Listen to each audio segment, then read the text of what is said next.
अरे होलिया में पियवा हमसे रूसाला हो, ताड़ी पी के बाटे सूता। अरे होलिया में पियवा हमसे रूसाला हो, ताड़ी पी के बाटे सूता।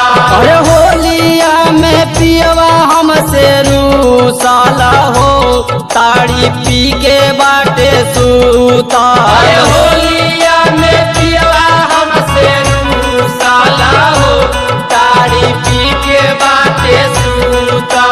पी के बाटे सूतल पियवा पी के बाटे सूतल। पी के बाटे सूतल पियवा पी के बाटे सूतल। अरे होलिया में पियवा हमसे रूसाला हो, ताड़ी पी के बाटे सूता। अरे होलिया में पियवा हमसे रूसाला हो, ताड़ी पी के बाटे सूता। डला वाले छिनार होली में संतोषवा पीरी हो। डला वाले छिनार होली में भोलवा पीरी हो। सैया हो तो रोगे पी के उपाड़ला, पी के उपाड़ गे पी के उपाड़। डला वाले छिनार होली में गुंजनवा पीरी हो। अरे पूछो जाती बोली ताऊ आखिया देखावाता। अखिया देखावाता, अखिया देखावाता। प्यार से मनाई केतनो डांट के भागावाता।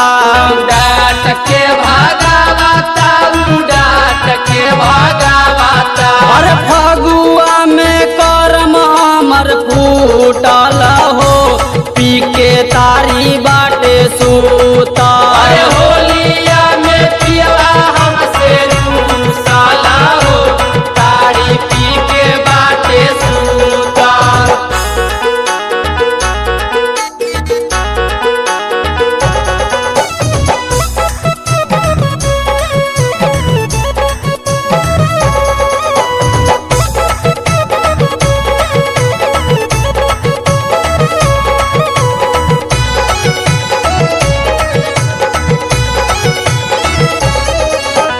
हो गईल गलती साखी हमारे नुहाथे।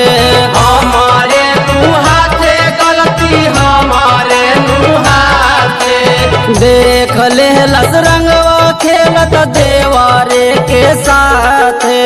देवारे के साथे रंगवा, देवारे के साथे। और हमारो धदाइल सारा छूटल हो, पी के ताड़ी बाटे सूता।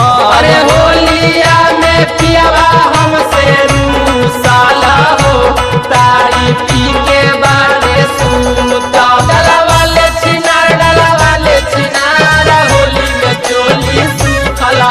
डला वाले छिनार होली में चोली सूखला। के रुसल भातारा हो के रंग डालत हो, के रंग डालत हो, के रंग डालत। डला वाले छिनार होली में चोली सूखला हो। अरे राइटर आंचले सजा के तू ही समझा